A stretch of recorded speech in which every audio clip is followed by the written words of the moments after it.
እስራኤል ዳግም ጥቃት መጀመሯ ተሰማ። በደቡባዊ ሊባኖስ ከዛሬ ማለዳ ጀምሮ የአየር ድብደባ መፈጸሟ እየተነገረ ነው። በርካታ ሰዎች ህይወታቸውን ማጣታቸውና መጎዳታቸውም እየተዘገበ ነው። በዝርዝር የምታደምጡት መረጃ ይኖራል። በሌላ በኩል ደግሞ እንዲሁ እስራኤል በጦርነቱ ጊዜ የአያቶላ አሊ ካሚኒን ለመግደል እቅድ እንደነበራትና ነገር ግን እቅዷ ሳይቻል እንደቀረ የእስራኤል መከላከያ ሚኒስትር ተናግሯል። በሌላ በኩል ደግሞ ክቡራን አድማጮች እንዲሁ በትናንትናው ዕለት የኢራኑ መንፈሳዊ መሪ አያቶላ አሊ ካሚኒ በሰጡት መግለጫ አሜሪካ ደርሳ ባታድናት ኖሮ እስራኤል እስካሁን ድረስ አትቆይም ነበር የሚል መግለጫ መስጠታቸው ይታወቃል። ይህንን ተከትሎ ታዲያ በዛሬው ዕለት የአሜሪካው ፕሬዚደንት ዶናልድ ትራምፕ እስራኤልን እኔ ደርሼ ባላድናት ኖሮ መጥፎ ላይ ነበረች የሚል ንግግር ተናግረዋል። ይህም ጉዳይ ሌላኛው መነጋገሪያ አጀንዳ ሆኗል።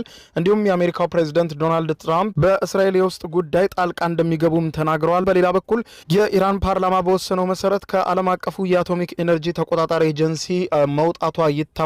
ኢራን ይህ ደግሞ በቀጣይ ኢራን የኒውክሌር ማብላላት ሂደቷን ወዴት ልትወስደው እንደምትችል ተገማች ባለመሆኑ ምዕራባውያን በከፍተኛ ሁኔታ ጭንቀት ላይ ነው የሚገኙት። ይህንን ተከትሎ የፈረንሳዩ ፕሬዚደንት ኢማኑኤል ማክሮን በግልጽ ወጥተው በዛሬው ዕለት ማስጠንቀቂያና ማስፈራሪያ ዛቻም በኢራን ላይ አድርሰዋል። ይኸውም ኢራን በፍጥነት ወደ ተቋሙ ካልተመለሰች የሚገጥማት ነገር አስቸጋሪ ይሆናል ሲሉ ዝተዋል።